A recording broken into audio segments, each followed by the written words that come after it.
Hello there, dear loving souls. Welcome back to part 3 of the subject matter today on Archangel Haniel, which is a spirit-led topic. It's all about joy, blessings, and intuition. Part 3 is all about getting some more messages from the spirit world, and I'm just going to get this, I think, oracle first, and then we might get into some wild unknown tarot. But something else that kind of came through as I will probably explain it as I'm shuffling this deck to find some inspiration from the oracle. But you know, on the spiritual side of things, intuition is also obviously a big part of our topic for today, Archangel Haniel. And I do believe, and I mentioned this before, is that our heart is the bridge between the physical body and the spiritual body. And so when talking about your spirituality, and you know, and I do think intuition has to do a lot with your spirituality. It's like intuition is when your spirit body or your soul is trying to communicate with you to inform you of whatever it is that you need to be aware of.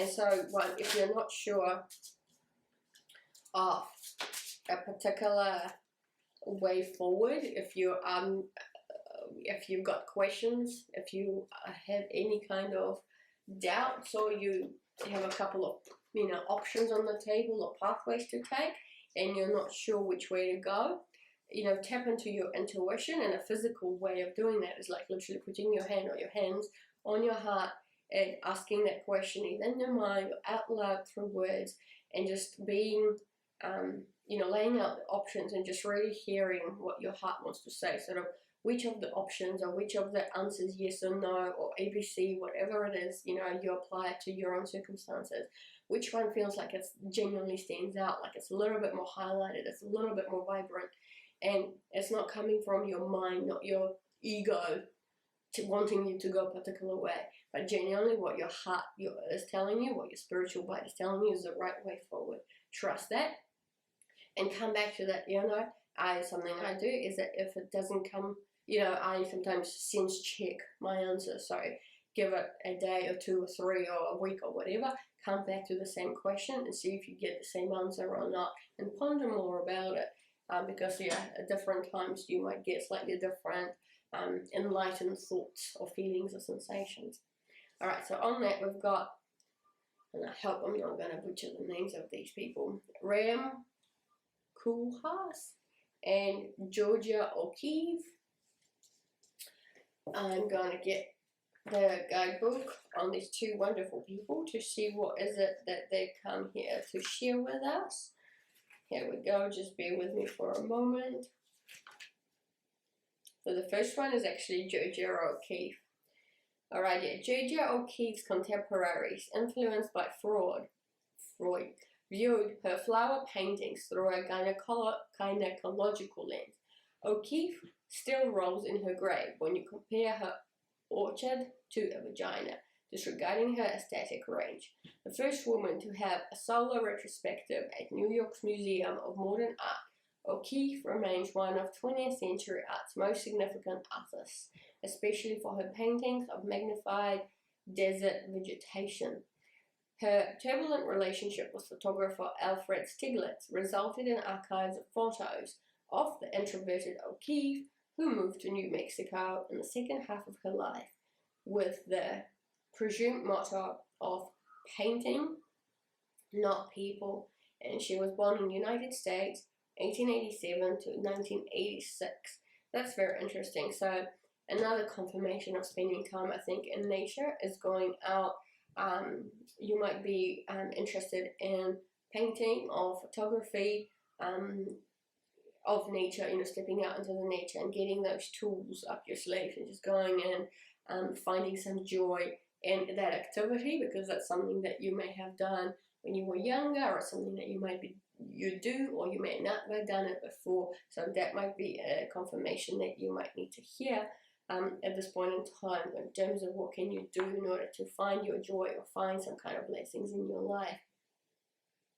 The other one that's kind of resonated with me is just this reminder of Four of Cups, and that she spent her motto of painting and not people, as in she was so much more into her activities, into her work, and stepping away from people and individuals, finding more joy and blessing perhaps in her work, in her painting, spending time in nature, not so much in the people. Really reminded me of this Four of Cups, which is you trying to step away from individuals, like not wanting to do anything to do with the world, having some, perhaps, you know, the message there was healthy boundaries, saying no more often. So, and sometimes that means going into solitude, kind of throwing yourself into a particular activity, a particular project, a creative project perhaps, that can really find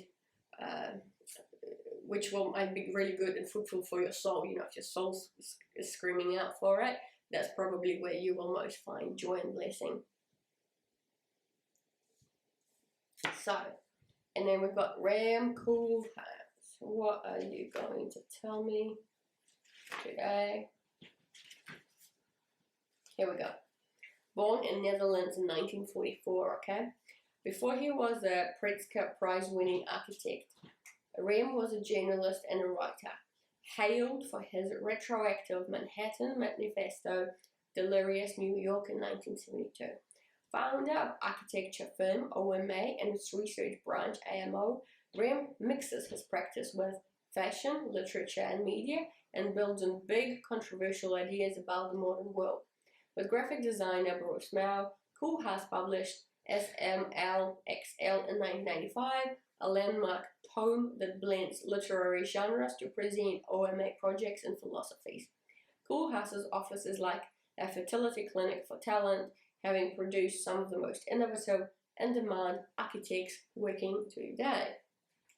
And it's lovely, it's all about the mix, right? So trying to find that mixture between whatever it is that you are strong at, what you're drawn at, and trying it with something else, right? So, you know, this individual was all about architecture, but mixing it with, what was it, practice of fashion, literature, and media, you know, completely something different. It's like mixing two ideas to create something more innovative, something new, thinking outside of the box. And that might be an interesting thing, actually, a wonderful message, as in, maybe if one thing is to figure out what is it that you do, you know, what is your job, what's your role, what's your career, what's your trade practice, what do you study, what are you good at, and then figuring out something completely different out of the blue that you're drawn to, completely odd, fashion, media, literature, architecture, call on Archangel Haniel if you're in doubt, and just whatever thought comes up, category, see if there's a way for you to be able to mix your strength,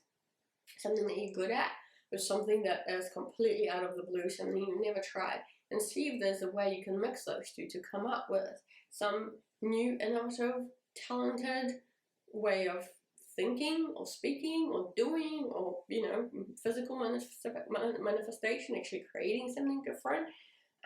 Yeah, that's breathtaking, actually, because there might be joy in that journey from going from A to Z to try and figure that out. That's very interesting. All right, team. On that note, I think I'm going to wrap up part 3 there with the messages from the spirit. Yeah, I just feel like the energy is zooming out of me, so it's a good time to actually finish rather than delve into it further. I hope you found this inspiring. We're talking a lot about joys and blessings and intuition from beautiful Archangel Haniel. If you have found this valuable, please comment down V down below in the comments, V for value. Likewise, I did make a commitment, as you may know, to donate 22% of my income to As the Loving Soul, aka Victoria, to charities and noble causes. So you liking the videos, commenting on them, watching right till the end, sharing them with others is greatly appreciated, because together we will multiply the love. And it's, you know, this channel is all about universal laws and practicing love, and multiplying love together is definitely something I strive for, and we can help one another do that together. So on that note, truly hope you have a joyful week and a blessed day ahead. All the very best. I will see you in my next videos. Bye for now.